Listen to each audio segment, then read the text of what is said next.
Well, let's start with that. Usually we do the Bears game because of our insider, but for the week 6 recap, let's start with the Titans because there's a lot to talk about with them. The number one thing, you kind of touched it in Wet Boys, but I wanted to hit a conversation with it, is Ryan Tannehill going to be, at the end of the year, will he be giving Russell Wilson and potentially Aaron Rodgers a run for their money in the MVP? Like, could he dethrone your wonder boy in Russell Wilson? See, overthrow is a tough one because that's assuming that Russell Wilson will do something bad enough. Mm-hmm. And I don't know. Russell Wilson throws the prettiest fuck. Like, Russell Wilson, I hate to say this because it's a total Seattle thing. Yeah. Like, you talk about Seattle and you talk about Ken Griffey Jr. and the sweetest swing in baseball. Like, Russell Wilson has the prettiest deep ball in football. Mm-hmm. Like, man throws rainbow. Yeah. And they are perfect. So I do not think that – I think it would be very tough to overcome him in the MVP voting because it seems like everybody's kind of woken up to him. Mm-hmm. And while Ryan Tannehill is now on year 2 of his successful drives and great performance, he's still not going to get the credit from a Midwest team. Like, it's just not pretty unless they run the table or do damn near close. Like, if the Titans go like 15-1 or 14-2 kind of shit, mm-hmm. like, then yes, he absolutely can. But barring that, probably not. But he is probably I think he's a top 3 quarterback in football right now, which is insane to say out loud. But again, the stats don't lie. Like, he is a monster, and then even when he doesn't go off play action, he's still a monster. Yeah, and I mean, looking at the stats right now, the leader in the clubhouse when it comes to touchdowns is Russell Wilson. He's got 19 this year. Tannehill is now tied with Rodgers at 13. Brady and Josh Allen are between those guys with 14. When it comes to interceptions, the most of interceptions, I'm just throwing this out here because he became the new leader. Kirk, get my ass off this team, Cousins. He now has 10 of Congrats. Them. Did you just say grats? Yeah, I did. And then the least interceptions is Big Ben at 1 interception. There's a sleeper candidate so for far this year, where Tannehill and Rodgers both have 2. Wilson has 3 INTs this year. But like, even you look at completion percentage, and it's like Wilson is over. It's Wilson, Breeze, and Carr are over 70%. Bridgewater and Fitzpatrick are at 70%. Tannehill is down at, I think he's 63? No, 69. 69.9. So he's right there, almost at 70. Yeah, I was saying, he's 63.9. Yeah, I thought it was 63. I had to do his touchdowns to bring him back up. But yeah, it's like he's there, but he's not at 72, where Russell Wilson is, to where he's over 70%. He is 3 points away. But 3 percentage points is not that much. But 72 compared to 70, there's a difference there. It's not that much. Not that much. What's the average yards per completion then? Average yards per completion. It should be Russ is at 8.9. Tannehill's at 7.9. Yeah, Russ should have Tannehill's numbers actually are very similar to Rodgers. So he's got a better completion percentage by 4%. He's just behind him in yards by like 5 yards. Okay. Same average. Yards per game, they're pretty much the same. 1 yard splits them. Same touchdowns, same interceptions. He actually has 2 sacks less than Aaron Rodgers. The only difference is Aaron Rodgers has an 86 QBR to 83.3 for Ryan Tannehill. So it's like Tannehill, maybe you're right there, Dave. Maybe he should be number 2 with Aaron Rodgers. Or if Aaron Rodgers has another bad game, that Ryan Tannehill should become number 2 in the MVP voting. But one of the things that you did mention is this team of how are they going to do the rest of the year? Yep. Is this a team that you see being top of the AFC? I had to think about it for a second. Yeah, no, they got their division locked already. That's fucking for sure. Because them and the Steelers are the only undefeateds in the AFC right now. Yeah, loving what the Steelers are doing. They're great. We'll talk about them in a minute. Mm-hmm. But no, Titans, I think, are definitely a 10-win team. The question is, like, how many more can they get to? Uh-oh. Guess who they play? Who? Week 7. Steelers? Steelers Titans in Tennessee. Perfect. The only criminal thing, David, it's not a primetime game. It's a noon game. Let's see if we can flex that bitch. It's a nooner. You can't flex until week 17. They can flex like whenever week they want. 15 something. Well, somebody will have COVID. They'll have to fill in. The only thing is, and it's a weird fucking rule, is that every team needs at least one primetime game. It's weird. It's weird. Every team needs a primetime game, but you're like, yeah, that should be like. I was just gonna be like, oh, who do they play? And it's like, oh, they've got Baltimore later this season. They've got the Colts, obviously twice because division. They haven't played them yet. And then it's like, oh shit, my eyes got wide because this week we're going to be looking at Steelers Titans, which will probably be the game of the week this week. Probably. That'd be the test. Yeah, because like for me, it's the Titans right now. If they are the number one seed, they might be the favorite to win the Super Bowl in the AFC. Because right now it's what you got 4 teams. Did you forget about the champs?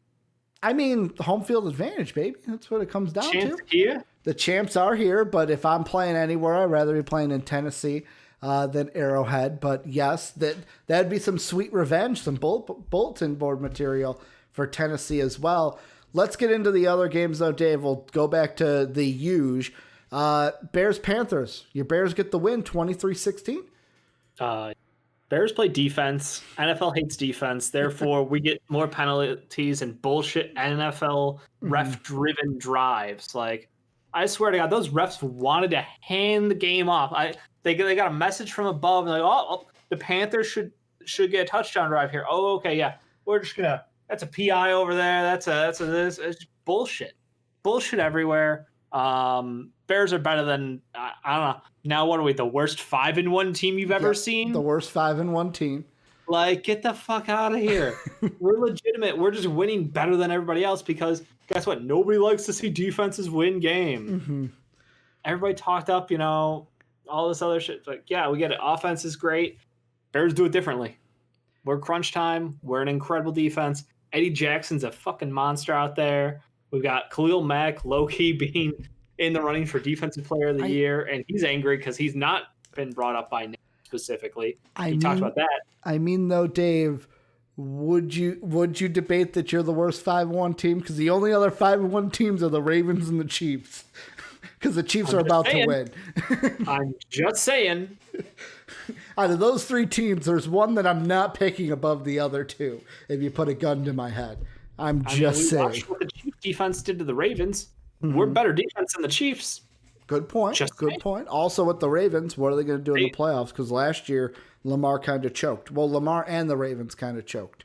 And we watched what the Vegas Raiders. I laughed when I said Vegas because I was like, "Oh, I'm not going to get it right this time." Yeah. The Vegas Raiders did to the Chiefs, and I go, "Oh, on offense with a really good running back, dominating the game. Well, we don't really have that, but like maybe the short passing game can do something, and the dumps. Maybe there's a way we could fight that battle out. But I feel pretty good about the Bears right now. Unfortunate game for the Carolina Panthers. I think Mike Davis is toast. I don't know how serious that injury was. Yeah. Hopefully Christian McCaffrey's coming back. Run CMC gonna be back in. Can't wait for fantasy. He's gonna be great for me yet again. Yeah. I don't love this Panthers team. They're a good, not great team. They're a 7-9 team. Yeah. That's who they are. I'm not shocked, but I'm just really excited about this Bears team. I'll be completely honest. The Bears are today. There were tons of Bear posts of how it started, and it's basically all the ESPN people saying that the Bears were going to be in dead last, which I think is a travesty. It's a travesty not because of how the Bears are doing, but because the Detroit Lions should always be in last place in predictions until they prove us otherwise. But then you have they're like, well, how it's going, and it's like Bears at the top of the division at 5-1 because the Packers had their bye week, so the Packers are 4-1. So your percentage is better. Bucks, they did. Yeah, just saying. Yeah, I mean. To me, though, the Carolina Panthers, they're playing with house money, in my opinion, only because they are at the amount of wins I thought they were going to have this year. They're going to be 3-13, not a good year. I didn't trust in Teddy Bridgewater. He proved me wrong. So, this is one where it's you take it because it's okay, this defense was really good. and without Christian McCaffrey. You build off this. I think you're absolutely right. You get the momentum going. They look way better than anybody expected them to. So shout out to them, but like it just wasn't their game. The next game though, Bengals and Colts. This is the one where Dave. Fun fact: every single week this season, we have had one game where an opponent has been down by at least 16 points, and the other team has come back and won. This was the game that continued that streak. It was, I believe, 21 or 20.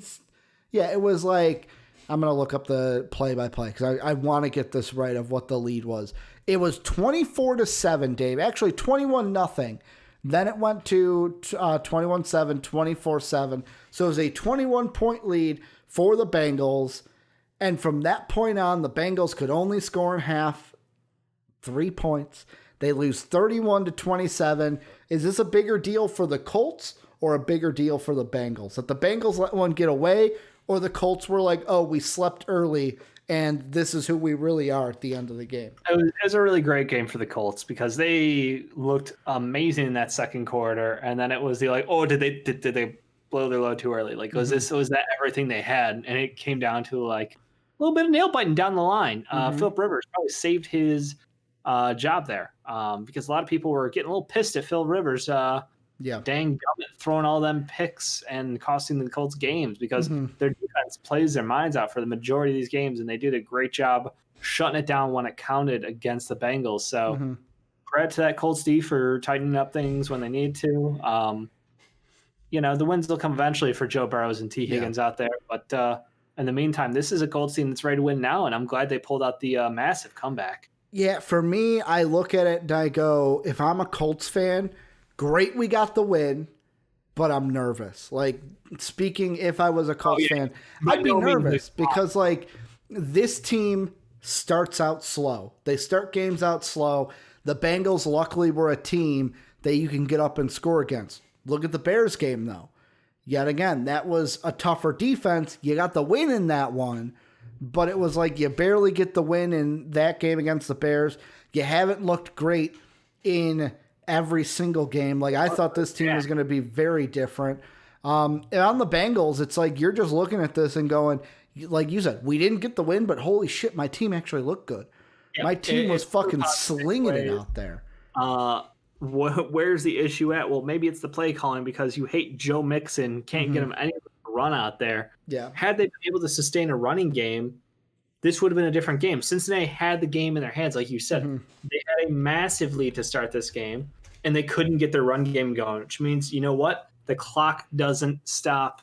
They can't stop. If you can let the clock roll because your running game works, guess what? Game gets a whole lot quicker, and they can shut that shit down. Instead, lots of short possessions, lots of punts, couple turnovers. Colts get the win. Yeah, how it is. It's just one where it's like, if I'm the Colts moving forward, though, something needs to change. Something needs to. They need to kind of like. No idea who you are, but you had a great game. Yeah, they gotta heat it up more because, like I said, they start slow too early, and luckily they were able to get the win. Dave, the next game, Falcons Vikings, and you start with this one. You just Kirk Cousins, like, basically, I'm a Chicago guy, Dave. Everyone knows, like, Vikings fan living in Chicago. I'm gonna put my Chicago fandom hat on, because Chicago fans, we're all the same. So if you're a Minnesota fan and you're like, he doesn't talk like a Minnesota guy, it's because I grew up in Chicago. So it's basically a Bears. Think of like how Bears fans act, but I'm a Vikings fan. Fuck Kirk Cousins. Get him out of town. I am done with Kirk Cousins. I am done with him off the bandwagon. I don't even want him on my team anymore. Do not want him on this team. He signed for 2 more years after this. I get that. Get him off the team. Don't want him. Don't care. I was the biggest, well, you know what? Like, after that first year in the press conference, after the season, like, everyone's bashing him. Like, I remember it as it was yesterday. I'm watching his press conference after the game on Facebook Live, and Minnesota Viking fans are bashing him. It's basically, get out of here. We don't want you. You're never going to win here. And I was like, let's give Kurt the benefit of the doubt. It was year 1. Let's build off this. Yes, we went to the playoffs against the Saints. We got a big win against them. Holy shit, Kirk can finally win a playoff game. But this was ridiculous. This Falcons team was horrible in the secondary. And he threw how many picks, Dave? Not one, not two, but 3 effing picks. Yes, I know we didn't have Dalvin Cook. The Falcons had a really good defensive game plan of, we're just going to shut Madison down, and we're just going to let Kirk Cousins try to do it all. Yes, Jefferson had a great game. He had over 150 yards, 2 tutties, but I'm sorry, Kirk Cousins, I don't want you on this team anymore. I don't even know what the answer is at quarterback because we're not going to get Trevor Lawrence. I don't know if I even want Justin Fields. I don't know if I want Trey Lance yet. And next year, I don't even know what quarterbacks are going to be in next year's pool for a draft. So, like, for me, I'm sitting there going, what do I do with this team? I am almost on the bandwagon, Dave, of I hope the Jets win some games so that we can tank for Trevor Lawrence. That's where I'm at. I mean, you can always take over their leftover trash and Sam Darnold. Yeah. I like Sam Darnold.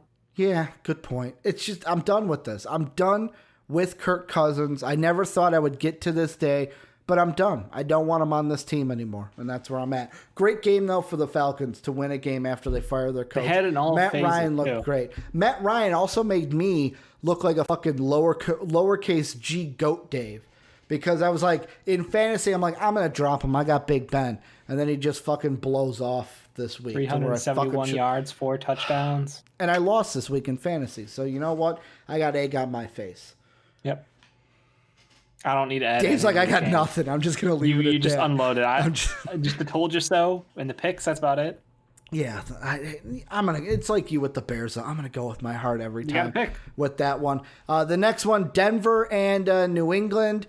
I'm actually surprised with this one because neither quarterback played great. Denver does enough to get the win. Drew Lock, one man on Denver did enough to get the win. Yeah, one man. Good point. That's all it took on Denver. And I do want to give credit to the Patriots because they got stuck in a situation where they weren't able to get practices in with Cam. I think he had like 3 practices in before this game, obviously due to the COVID situation. Yeah. Definitely not ideal by any means. But you have to admit that Brandon McManus just kicking the ball through the uprights time after time after time. 6 for 6 on the day. Yeah, 52 yards. He had a 52-yarder and a 54-yarder in that game. Yep. I mean, just catch money. Like, it's got to suck. The Patriots suck. Like, I loved watching this happen because it was like, oh yeah, that's the team that everybody was like, yeah. When I was like, yeah, I don't think the Patriots would be that good this year, and they came out and they held their own against Seattle. I was like, oh fuck, am I gonna eat my words this year? Like, is this a situation where I'm gonna look bad? Yeah. Turns out, on no practice, they don't have any talent at wide receiver. None of their wide receivers are good at football.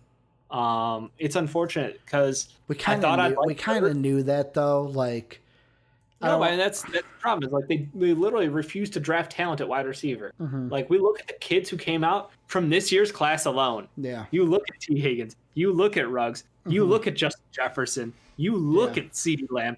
Like, literally, I think they're like 8 for 8 on like the first 8 wide receivers taken are having a great start to the year, or at least a good start to the year. Here, let's see what wide receivers went after them. So they see what this year's draft. So their first pick was the second pick, 37th overall. Who had their first pick? Oh yeah, the Chargers had their first pick when they traded to them. If they would have had their first selection, they could have taken Brandon Ayuk from the 49ers. You had T. Higgins go after him, and Michael Pittman Jr., who's on the Colts. After 37, you have Laviska Shenault. He's there. KJ Hamler.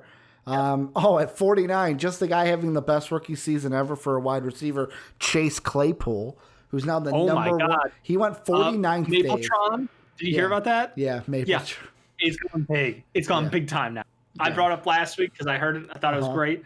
And then he's all in on it. Like, could you imagine if the Patriots would have taken Chase Claypool? I mean, there's just so many wide receivers that they could have taken. Yeah, like you've got Denzel Mims, who's with New York.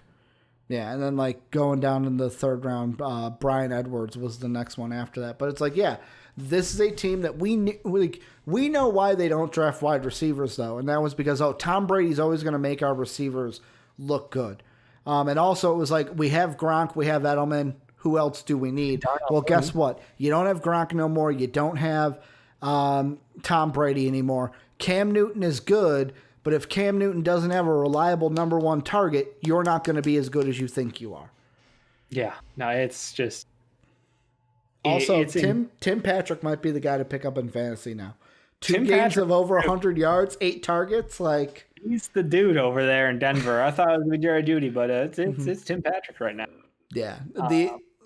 Any final thoughts on Broncos Patriots? It's a good game. It's a good game on the Broncos side. Obviously, quarterback coming back again. Very much similar thing. Obviously, Drew Lock from an injury, not quite the same as COVID, but both out with issues. So he didn't look good. He looked about as bad as you could look for a starting quarterback outside Jimmy Garoppolo last week. Yeah. But you know what, Philip Lindsay?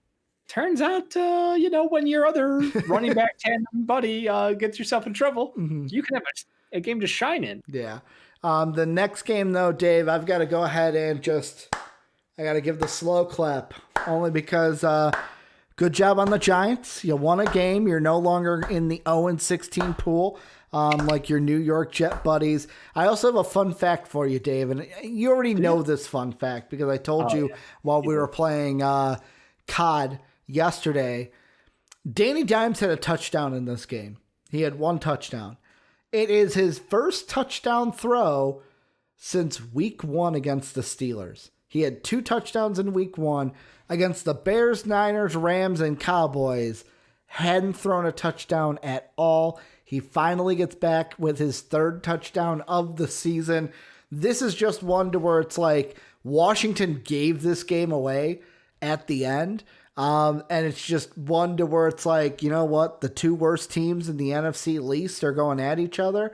Washington, I expected you to get the win, but I guess not even you can beat a lowly Giants team. And it's like the Giants, it's like, woo, we got to win. Yes. And then it's just move on. Again, play of the game was Daniel Jones has the ball. Daniel Jones has the ball as he's breaking away on his 49-yard run. Daniel Jones is the entire offense on that team, and I love the kid still. Now, would I replace him with Trevor Lawrence in a heartbeat? But doesn't look like they're going to be in that situation. But would you replace him with Justin Fields? I know we haven't seen him yet this year, though. That's the thing. I don't know if I would.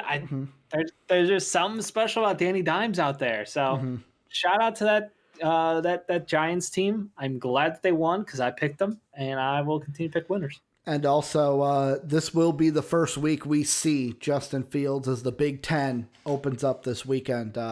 Ohio State has Rutgers. We should maybe do a little Saturday special then. Sure. A little Saturday special. People are posting like the full schedule for football, like for college football, and they're like, oh my God, this looks so much better. Because now there's just more games. It looks like a full college slate of games. The next one, though, Dave, we got bird-on-bird action. Ravens with a 2-point win over the Eagles. Eagles almost coming back and winning this one, scoring 22 points in the 4th quarter. Carson Wentz, who came in with a league-leading 9 interceptions, threw 0 of them against the Ravens. Yep. Lamar Jackson, he had 2 tutties, 1 on the ground, 1 through the air. But should the Ravens be concerned after a game like this, although they got the win? No, because did Mark Ingram go down with an injury? Because I know Gus got 14 carries, and I was like, well, that doesn't seem right. Because I heard the Gus bus was rolling. I was like, oh, that's he got a touchdown. Mark Ingram, the Ravens don't think Mark Ingram's injury is long-term. So the Ravens hung on 30-28 in the win over the injury without running back Mark Ingram.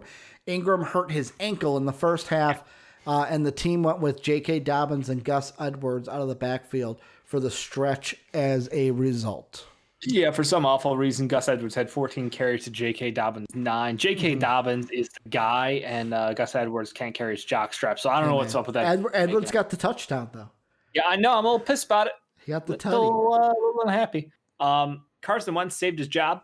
The man was being scrutinized at halftime. That's now 2 quarterbacks this week that have saved their job. at halftime, the game thread for that on Reddit was calling for Jalen Hurts. Like, Really? it was solid Shit. fucking wall of like Shit. 40 people being like, get Jalen Hurts in this game now. We're getting throttled, and Carson Wentz can't get his shit together. And Carson Wentz pulled out a little bit of magic at the end of the game. Not enough to win, but enough to shut people up, which is good because he needed to do that. Yeah. But big bust of the year, Zach Ertz, injured, out a couple games. I mean, not even that, but Miles Sanders is also got injured, and he's probably going to be unlikely to play against the Giants. Yeah, I'm already unhappy with him because he coughed up the ball on the 4-yard line, popped out. It was a breakaway run. Yeah, him and one defender and a teammate, thankfully, there with him, who scooped it up for a touchdown. But that could have been Miles Sanders' touchdown. Yeah. That would have been like a 78-yard touchdown run. But instead, it's a 74-yard run with a fumble at the end. I'm trying to think who got credit for that touchdown. Let's see. It was Jason Kroom. No, Arcega-Whiteside. JJ Arcega-Whiteside. It's a 0-yard fumble recovery. Yep. And then the 2-point conversion failed as they went for 2. To try to make it 17-8. But yeah, it's the Eagles. Yeah, Zach Ertz injured. They're saying 3 to 4 weeks. Don't know if you said that, Dave. And then Miles Sanders is likely out versus the Giants. So, like... It sucks. Who knows? The Giants could get 2 wins. Philly season just sucks, let's be honest. Yeah, and I mean, what? Looking at this division now, you've got... Here, let me pull up the division rankings. Like, I know Andy Dalton plays tonight. But, like, let's say Andy Dalton loses. That means you've got the winning team in the NFC East at 2-4. Could we here? I want to ask you this question because my dad asked me this when we were eating lunch yesterday. That team make the playoffs? Yeah, because my dad asked, has a team ever made the playoffs and not been 500? Which I said yes. The Seahawks were 7-9. They flexed that because it was them and the Rams. Winner goes to 7-9. Winner makes the playoffs. They flexed to Sunday night, and that was beast mode. And the Seahawks won that game. That was when they had like the old like all fucking that like light teal blue color before they switched the logo over to what it is now. Question I just had in my head: Sure, could we see a 6-10 team in the playoffs because of the NFC East? Yes, 100% yes. Yeah. Like Dak Prescott not playing, Cowboys could lose tonight, go to 2-4, and you would have a 2-4 team. Let's see, if we pull up the playoffs, they would be the 4th seed above the Green Bay Packers. The the New Orleans Saints, who are 3-2, the Cardinals, who would be 4-2 after beating them, would be out of the playoffs because they don't play in that division, Dave. It's not good. It's not good, Ricky. Yeah, that's just, ugh. And then, Dave, the game that made me happier than a pig in slop, is I believe what people say, is Big Ben did not have a good game fantasy-wise. It's okay. I'm going to have a talking to him this week. We're going to get on the right game plan for next week. Yeah, handed the ball off. Yeah, that's all. So the girly men can go ahead and get back in the win column next week. But Dave... God, did Baker Mayfield have a bad day, and it made me happy. The Browns thought that they could hang with the big dogs, and no, they could not, because the Steelers are indeed the team that let the dogs out, Dave. This was the revenge game. This was Myles Garrett revenge game. This was, hey, Mason Rudolph's coming for you. And he actually got a snap out there. He threw a pass, a 6-yard pass. He got out there at the end of the game. Good on him. No, I mean, this was, I was cracking up because the commentary from the McAfee show this morning was spot on. Every time they got in that backfield, it looked like they were just coming at those ribs. It was like you saw like people just two-handed like punch tackling at his ribs. So Baker Mayfield, known injury, kept getting attacked, and it looked bad out there. He is he's in rough shape. And I don't want to know what his QBR was? 5.4. That is bad, Dave. I don't think I've ever seen a fucking QBR in the single digits. Rex Gross. Okay, besides Rex. I mean, recently, I don't know if I've ever seen one in the single digits. Usually it's like, oh, well, you know. We've had a couple this year, actually. Really? Okay. Oh, yeah. Yeah, I just like, this made me happy, obviously, because like the Baker Mayfield fans, the Brown fans, they're all in the same thing. And it's like, Sam posted this in the Discord of like, they beat mediocre teams And then they feel like we're a good team. We're 4-1. And then they play a team like the Steelers and get their fucking ass kicked. Yeah, somehow they were a better 4-1 team than the Bears, though. Don't worry about it. Yeah, apparently. But that was wrong because they lost, Dave. Yeah, they lost. Yeah. And like I said, happier than a pig in slop. The next one, Dave, I knew this was coming. When I made the pick of, I'm going to go with Jacksonville in this game, there was a part of me that was like, the Lions could win this game. And the Lions did win this game, Dave. Not only did AP have a touchdown, DeAndre Swift had 2 touchdowns in this game. DeAndre Swift coming through this game. Yeah, I didn't either. But the Lions get 34-16, and Minshew Mania runs over nobody in this game. Is DeAndre Swift good now? He was good in college. Like, that was the thing. Yeah, but he started his NFL career by being a joke. Yeah, I know. That's like, I thought he was going to be the one. Before they got AP, I was like, if Kerryon Johnson gets injured again, I'm like, I can't wait to see what DeAndre Swift does. Then they get AP, and it's like, oh, well, that's interesting. Like, now it's like Kerryon and Swift. And it's like, what, is it going to be AP and Swift the rest of the way now? Because Kerryon only got 4 carries. Kerryon's not coming back. The answer. He is done on that depth chart. Yeah. So, shocker for DeAndre Swift to me, but good on him. This team in Detroit, we talked about them. They're a good team. They just kept finding a way to fuck it up. Mm-hmm. Like Jacksonville. Did we expect anything out of Jacksonville? Maybe like 7-9 at the best. Like, that would be a great year, I'm pretty sure, by our prediction standpoint. Like, this is not a... I think I might have had them at 5 wins. Did you? I'll spot check you there. But yeah, like, this was one where it was like, I knew when I picked this game, I was like, I'm going to go with the Jaguars, but I was like, fuck, I should probably go with the Browns here. Yeah, no, it was not a great game by any means. It was just Detroit felt like they could move the ball at will, though, which was great because, again, 39 rushing attempts by them. Wonderful job controlling the clock. You had Jacksonville at 3-13, Dave. Ooh, somebody's spot on, maybe. You had them at 3-13, but you also had the Texans at 11-5. They're on. Wait, you had what? You had the Texans at 11-5. That was the other. Like, that's when you're like, someone's spot on. I had to throw the other side at you too. I also had the Dolphins pretty high. Yeah, I had Jacksonville at 5-11. So again, I feel like I'm on pace for my Jacksonville pick. Mm-hmm. Yeah, they're 5-11 is what I had. Dave had the Dolphins really good. Had them maybe as a playoff team, I believe. Well, Ryan fucking Fitzmagic might get them there anyway. I thought Tua would. Hey, moving right in though, the Dolphins get the win over the Jets, and we saw a Tua sighting. And like you said, Dave, when we were playing COD, fucking Fitzpatrick on the sideline saying, "Get up, everybody! It's Tua time."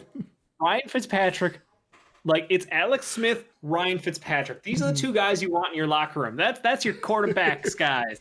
Those are the guys who are there to do it all. They're going to lay it all on the line. Doesn't matter if they're starting. Doesn't matter if they're coming off the bench. Doesn't matter if they're going to hold the clipboard the whole time. Those are the guys you want around you. Ryan Fitzpatrick, the ultimate gamer, it feels like. That man has a passion for the game. No, man. Tim Tebow's the ultimate gamer. Let's get it right now. I think the only person happier than Ryan Fitzpatrick was Tua himself to see Tua in the game. Like, that's all it was. And then did you see the photo after of Tua I did not. Wearing the pant?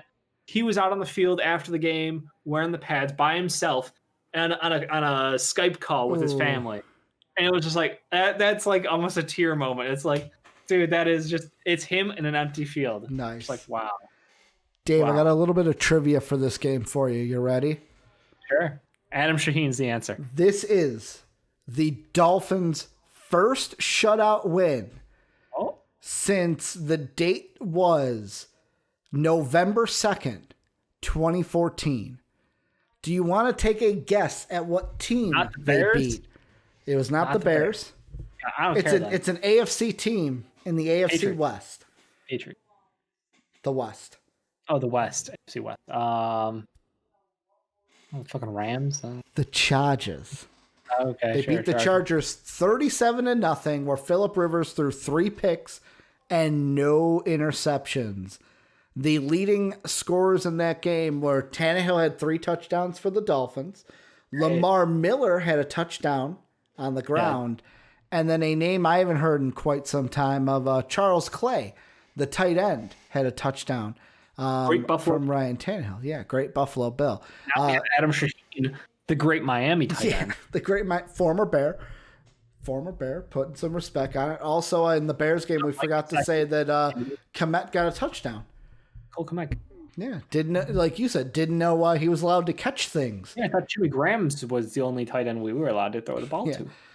Dave, 3 more quick games. The first one, Packers-Bucks. Bucks get the 38-10 lead, or 38-10 win. This is something, Dave, where Michael Irvin on NFL before the games hit it correctly. He said, last week Tom Brady might have been the GOAT, the lowercase GOAT, like GOAT of the week, but he's like, he will correct this week. And the uppercase GOAT, GOAT, is going to make things right. He did. 2 touchdowns, no INTs. Gronk had a touchdown. Rojo had 2 touchdowns. Aaron Rodgers, no touchdowns, 2 INTs, though. Yeah, I mean, the game spun on a dime when Aaron threw that pick 6. Yeah, that was game over. All the momentum gone. Everything they had going towards that game, gone. It's a damn shame that they start off the game so well. And it just seems like their defense crumbled. Their offense couldn't get it going again. They were just it was bad shape. It was bad pass by Rodgers, which you don't see too often. So that Bucks defense gets at it, and they do it with a force down there. Some big boys. Yeah, I mean, the good thing though for Green Bay is number one. I feel sorry for the Houston Texans. Because like Cowherd said this week, the line opened up at the Packers at a 4-point favorite, and he's like, "That's the bet of the week because it's not going to be in my mind, not going to be a close game." Yeah, I think probably people are going to put that line to about 6. Yeah, and then after that, they get the Vikings. So 2 teams that I think they should beat handily. They're just going to punch bag some teams. Yes. I mean, yeah, they beat us 43-34, but we're a different team than we were week 1, meaning we suck. And they're going to demolish us. 2 scores at the end of the game? They're going to demolish us, Dave. It won't be close. It was a 43-20 game, and you're like, oh, we get some pity scores. We won't even get 34 in that game. That's what I'm thinking. I am that low on my team. To where Green Bay, you will bounce back. Don't hang your head after this one. The Sunday night game, though, Dave, I'm surprised. I thought the Rams were going to win this one. Aaron Donald, I didn't know what to expect from Jimmy G. After being benched the week before. But hey, Jimmy G, I guess he's back. 3 touchdowns, and the Niners get the win. He was slinging it out there. George Kittle, great job out there. Soak up the yards. My boy Debo back on the field, running well, playing healthy. Had a couple runs, he had a run. So trick plays don't always work out. That's just a quick reminder that just because he has some speed, you don't need to factor it in there. Just let him catch the ball and make work in space. Like, he's good at that. And he is. He, again, 6 targets, 6 catches, great hands out there, and a touchdown. So shout out to Debo. The only bad thing is Raheem Mostert. High left ankle sprain. It looks like he's most likely going to go back to the IR. So could be out for a couple weeks. What a shame for a star. He looked good out there running. Well, he's a guy that, like, I know I have on my fantasy team, and he's a guy that if he's healthy, I'm going to trade for 2 injury-prone players in Kittle and Mostert. Hey, like I said, it was a risk I was willing to take. Kittle's been paying off. Mostert, when healthy, pays off. Now, if I would have fucking played if I would have played Justin Jefferson this week, but at the same time, did you see Justin Jefferson getting 30 points? Because I didn't. I didn't even see us getting any points in that game. I had us getting the win, but that was just my heart. I'm just disappointed with this Rams team, though. Like, are they just a team that's really good at beating bad teams? Like, is that their job in the NFL? It's just we're going to beat down on bad teams? Because, I mean, the San Francisco 49ers are a good team, and they looked hopeless. I mean, you look at their 4 wins, and it's the NFC least. Yeah. That's their 4 wins. Fair. I think we crowned them a little early. I think that everybody wanted to be like, well, the Rams are back. They're stronger than ever. And it's like, no, the Rams beat a bunch of shit teams. It depends on, let's see how they play on Monday night against the worst 5-1, the worst 5-1 team, Dave, the Chicago Bears. Bring it on. They've got the Bears. They've got them Miami. But yeah, after the bye in week 9, it's Seattle, Tampa Bay. So this is something where this Rams team, if they're going to want to make the playoffs, they're going to have to find some answers because, like we said, the NFC least. Cooper Kupp not getting much success out there. He did have 7 targets, but out of those 7 targets, I probably want to say maybe 4 were catchable, and he brought in 3 of the 4. So I don't know. I don't like their balance on the offense. I think Jared Goff, I don't know if it's just babying Jared Goff or not babying, protecting Jared Goff. Yeah. But it does feel like they've got a lot of room to grow still. And Dave, the last game just wrapped up a couple minutes ago. Chiefs officially get the win, 5-1. Ran for about 1 billion yards that game. Yeah, the Chiefs got the win, 25-17. 26-17. Mahomes 2 tutties. Edwards-Helaire 161 yards, no touchdowns. That's going to go to D. Will. This is something where, like, I expected the Chiefs to get the win.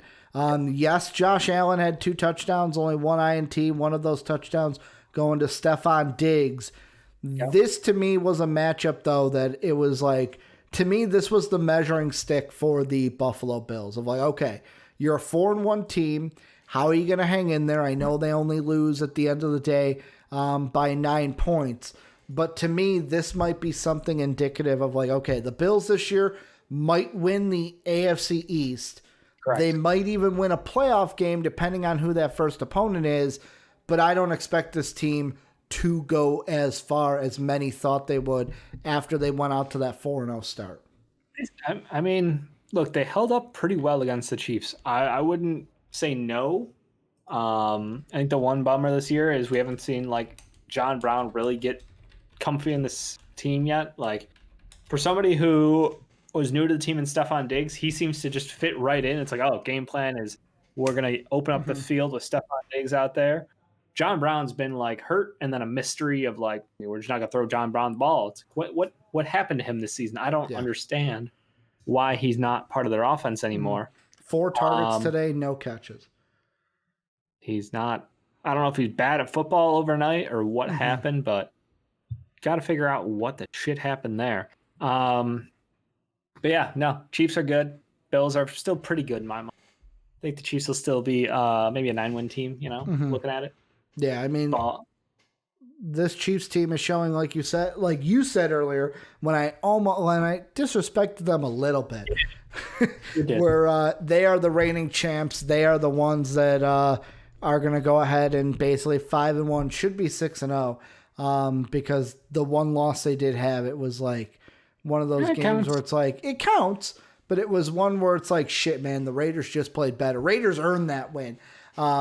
Is what I'm trying to say, to where it's like this team could have easily been 6-0 on the season.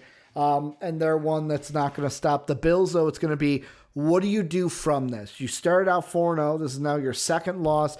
This is your first adversity of the season. How do you change this? What do you do to kind of flip this script, get back to those winning ways? Because, I mean, you got the Jets next week, so you should be able to do that. You can literally go in there in reverse and still just roll right over them. So. Dave's like, you can just stand still. You don't even have to play football and you'll win. If the Bills score 2 touchdowns, they could kneel for the rest of the game and win the game. Ooh. I heard a thing on that. Yeah. The only reason I bring it up was the whole 28-3. Somebody did a study on that game. Yeah. And they found out if following halftime, or I think following their final score, Falcons had kneeled every possession, they would have won the game. Damn. Yeah. Damn. It's kind of nuts. I mean, someone posted on Twitter today, oh man, it's been a bad 4 years for Georgia. It was the Atlanta score against the Patriots, and then the Georgia-Alabama score from this weekend, because they were up 20-7. Were they? So it was like, it's been a bad 4 years for the state of Georgia. But that's going to do it for MVP Sports Live today. We got this in Twitch chat, so I'll throw it out there. If you ever miss a Twitch stream, these always go on YouTube. So you can catch them at MVP Sports as well.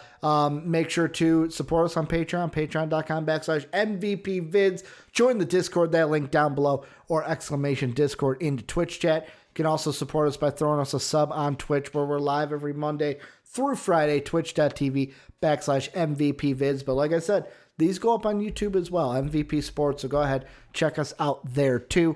Dave and I will be back for more sports coverage tomorrow. Want to thank you guys for watching. Thank you guys for listening. And as always, have a good day, everybody.